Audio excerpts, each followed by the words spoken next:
Instagram ham ko'rsanglar, Anvar Abdullayev oktagon chempioni mashina podarka qilishgan edi.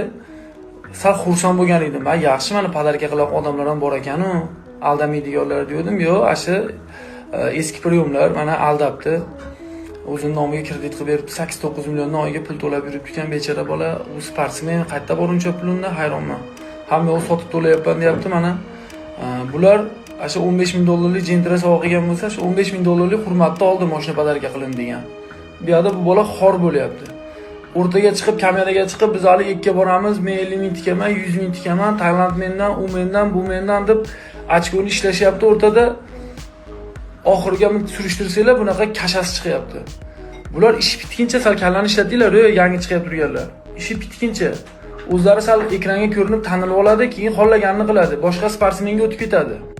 Assalomu alaykum do'stlar, aziz obunachilar, kanalimga xush kelibsiz. Xabaringiz bor, surxondaryolik Anvar Abdullayev oktagon ligasi 9-0 rekordiga ega bo'lgan kamar sohibi hisoblanadi va xabaringiz bo'lsa, unga Gentra avtomobili sovg'a qilingandi va hozirgi kunda ushbu Gentra avtomobili kreditga berilganligi va hokazo shu haqida ijtimoiy tarmoqlarda gap so'zlar tarqalmoqda. Albatta, mashinani egasidan ushbu gap so'zlarga munosabat kutib qolamiz.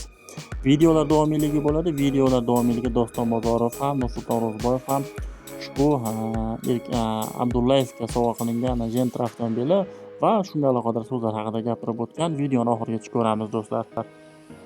Assalomu alaykum hammaga. Yaxshimisizlar?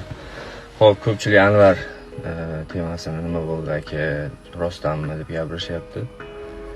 Xo'p, bu narsa ancha oldin bilgandik. Anvar shunaqa aka, qalay mashinalar minib yursam, endi biz rostdan xursand bo'lganmiz boshida bilib bu narsani. Desam aka, qarochi, mana shunaqa tema men bilmaganman.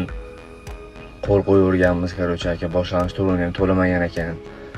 Oyiga 8,5 million kredit to'lab yuribman deb bo'ldi. Keyin endi 8,5 million u bayetsga o'zi bayets har oy o'zi shu pulga tirikchilik qiladi. Mana shu pul bo'lsa sal yotog'ini, vitaminini, zalini, yeb-ichishini ko'taradi. U qanday 8,5 million u har oy kredit to'laydigan u juda unaqa ahvolda emas. Bechara mana hozir shu to'layman deb Moskvaga, Peterga ketib borgan.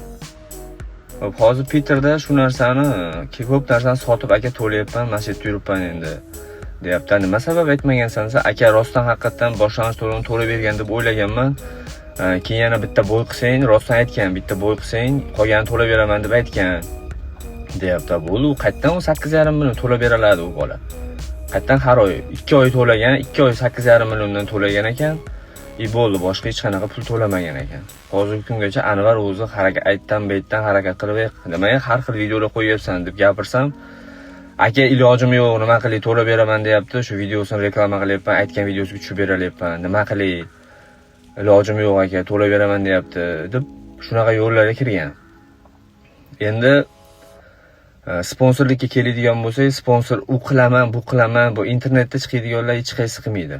Chunki agar unga chista hype kerak, video kerak. Bunga yordam beryapti degan hype kerak, reklamasini o'tsa bo'ldi.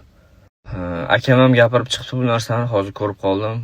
Haqiqatan yosh bayislar, yosh sportchilar, o'sib kelayotgan bolalar 100 dollar, 200 dollar, 500 dollar beradigan narsaga uchib o'tib, aytgan videosiga tushib, nima qilsa, gapiriladigan gaplar, dokazat qilib qo'yadigan narsalar juda ko'p. Prosta u narsalarni qo'yib kerak emas. O'shaning uchun raz yordam bermoqchi bo'lsalaring, aka, kreditlarni to'lab yopib, o'sha bolani sportga qaytaringlar. Bechara bola ham trenovka qilib, ham sportda yuribdi.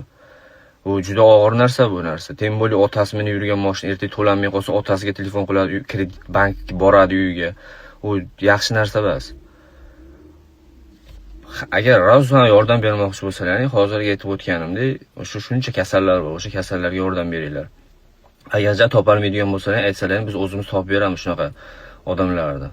Ular даже 100 ming so'mga zor odamlar bor. Unaqa qilib, hali hype'lar yig'ishtiringlar. Yaxshi ish qilmayapsizlar.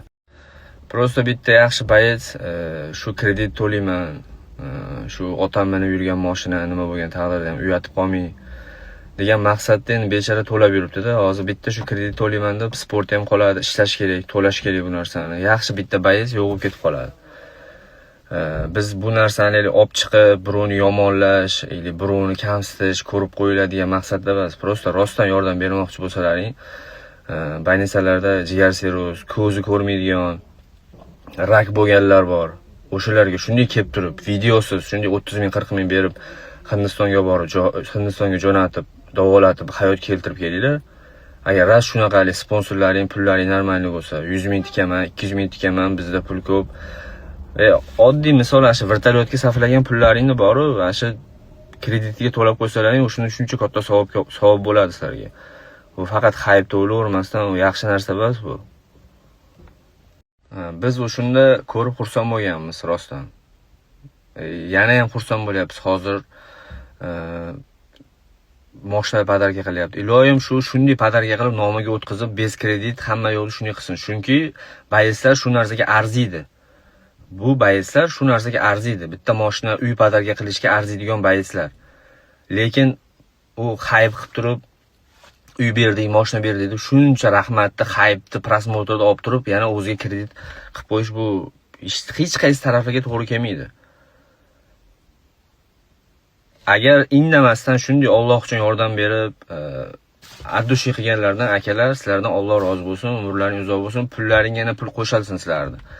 Atak mamna qilib, moshina podarka qilib qo'yib, yo bo'lmasam bo'ldi, bu haybni oldik, davay kreditni o'zing to'lab yuraver deb yurgan bo'lsalaring, akalar, u yaxshi ish qilmayapsizlar.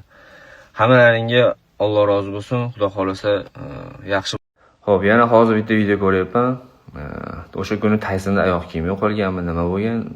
Yana o'sha videoga olib tur, oyoq kiyim bergan video qilib, bechora bolalar ham sodda, yosh sportsmenlar. Sizlar hammamiz o'g'il bolamiz, chestimiz bor, ozginaligi $100, $200, $500 ga uchib, unaqa har xil narsalarga aralashavermanglar. Biz harakat qilyapmiz, shu MMA sportchilarini hurmat olsin, sal bo'lsa ham bu hurmat qilsin xalqimiz. U monga davay ozgina bitta videoga tushib bersa, videoga tushib nima qilsa aytganini qilavermaysiz, sal ishlatinglar bu kallalaringni. O'zlaringda ham ayb bor, o'zlaringda demay, o'zimizda ham ayb bor. Shu mana shunday videolisiga tushib berib, nima desa akamsiz deyish, u noto'g'ri narsa.